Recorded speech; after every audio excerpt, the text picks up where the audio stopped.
Being closeted for too long can make a person feel emotionally counterfeit inside their own relationships.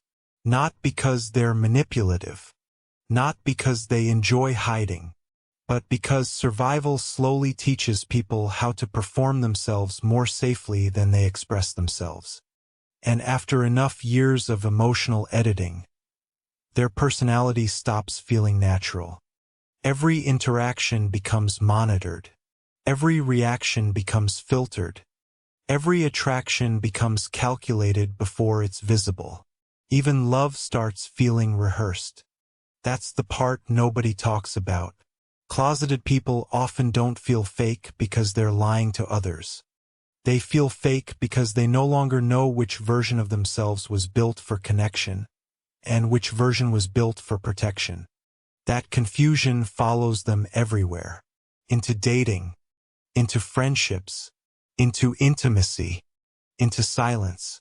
Because once a person learns that authenticity can create rejection, their nervous system stops treating honesty like freedom. It starts treating honesty like exposure. And exposure changes the way people love. Quietly, over time, a closeted person rarely walks into a relationship as one complete emotional identity. They arrive fragmented. One personality for safety, one personality for family, one personality for public spaces, one personality online, one personality around attraction.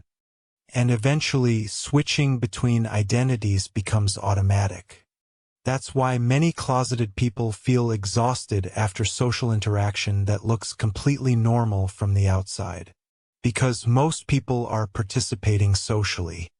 Closeted people are often managing perception while participating socially. There's a difference, a massive one, especially now.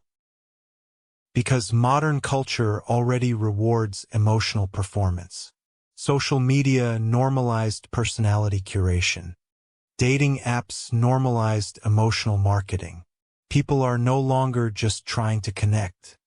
They're trying to appear emotionally desirable, stable, interesting, safe, non-complicated, and closeted people become extremely skilled at this game. Because they learned early that being fully understood could become socially dangerous. So instead of expressing naturally, they optimize themselves emotionally, not too obvious, not too vulnerable, not too revealing, not too honest. Enough authenticity to feel human, not enough authenticity to feel exposed. That balancing act destroys emotional rest. Especially inside relationships.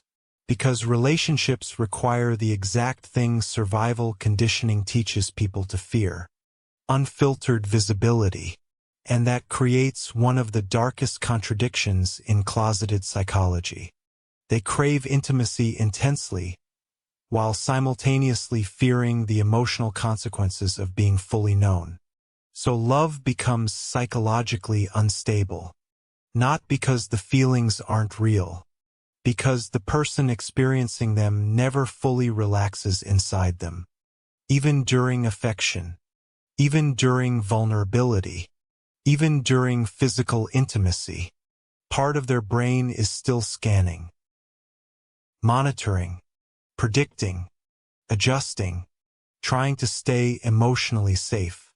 That's why some closeted people become hyper-aware of tiny changes inside relationships.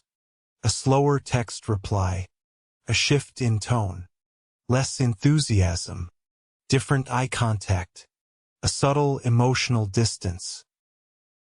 Their nervous system notices everything, because concealment trains hypervigilance, and hypervigilance quietly destroys trust. Not just trust in others, trust in emotional safety itself. That's why reassurance addiction becomes common.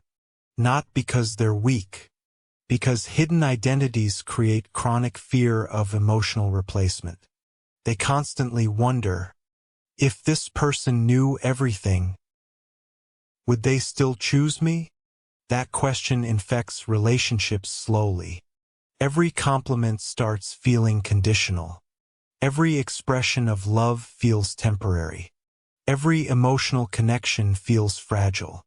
Because they don't know whether they're loved, or whether the performed version of themselves is loved. And modern dating culture intensifies this fear constantly. People disappear faster now. Attention shifts faster now. Connections collapse through distraction more than confrontation. The internet trained people to emotionally sample each other endlessly. Swipe culture created emotional comparison addiction. There's always another profile, another option, another identity, another fantasy. So closeted people often become emotionally pre-defensive before intimacy even deepens. Not because they expect betrayal, because they expect emotional replacement. And that expectation changes behavior dramatically. They over-explain themselves, over-monitor reactions, emotionally shapeshift, adapt too quickly, shrink themselves strategically, hide emotional complexity, hide attraction patterns, hide uncertainty, hide confusion, hide softness. Eventually they become emotionally readable to others, while becoming emotionally unfamiliar to themselves. That's the terrifying part. The performance becomes so practiced, it stops feeling removable. And then relationships start producing a specific kind of loneliness most people cannot explain properly. Being emotionally desired without feeling emotionally known. That loneliness feels brutal because everything externally looks normal. They're dating someone, texting constantly, sleeping beside someone, maybe even hearing, "I love you," but internally, they still feel psychologically unseen, because partial visibility still feels like hiding. And humans are not built to relax inside permanent self-surveillance. Eventually, the emotional masking leaks into everything. Humor, affection, sexuality, communication, conflict, even attraction itself. Because suppression never stays isolated. Once people repeatedly suppress identity, they eventually suppress spontaneity too. And modern emotional culture rewards this more than people realize. The internet taught people how to appear emotionally open without actually becoming emotionally vulnerable. Curated vulnerability, aesthetic honesty, algorithm-friendly authenticity. People now reveal themselves in controlled fragments. Enough to feel visible, not enough to lose control. Closeted people often become masters at this, because controlled visibility feels safer than emotional unpredictability. But over time, controlled visibility creates identity fatigue. They become exhausted from translating themselves into acceptable versions constantly. Especially LGBTQ+ people navigating environments where misunderstanding still carries social consequences. That emotional translation fatigue changes the brain. People stop asking, "What do I actually feel?" and start asking, "What version of my feelings feels safest to reveal?" That question slowly disconnects people from themselves. Because emotional survival and emotional honesty are not always compatible. And after years of choosing survival, authenticity can start feeling psychologically unfamiliar, even threatening. That's why some closeted people sabotage relationships that are genuinely safe. Because safety itself feels suspicious when someone spent years associating exposure with danger. Humans trust familiarity more than health, even when familiarity hurts them. And this creates another hidden psychological fracture. They become emotionally available in controlled ways, while remaining emotionally unreachable in deeper ways. Not intentionally. Automatically. Their nervous system still believes complete visibility creates instability. So intimacy becomes partial, carefully measured, carefully edited, carefully survivable.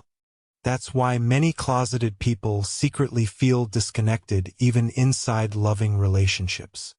Because love cannot fully soothe a person still emotionally hiding from impact.